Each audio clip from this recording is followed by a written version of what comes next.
Habang papalapit ang pagbubukas ng klase sa June 5, nagmahal na ang presyo ng notebook sa Divisoria. Yan ang tinutukan ni Athena Imperial.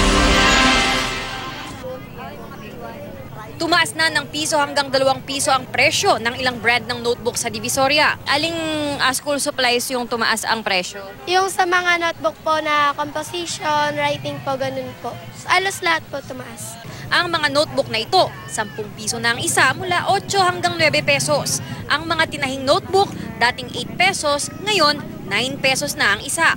Ang technique nila Rudilyn para mas makabenta, ipinagbibili ng 80 pesos ang 10 notebook pero kailangang bumili rin ng iba pang school supplies ang kanilang mga suki. Hindi naman nagtaas ng presyo ang ibang school supplies. 60 pesos pa rin ang isang kahong lapis at ballpen, 7 pesos kung bibili ng paisa-isa. Ang crayons, 25 to 50 pesos depende sa dami. Ang ilang brand, nasa 15 pesos lang. Ang glue, 25 to 35 pesos ang 40 ml.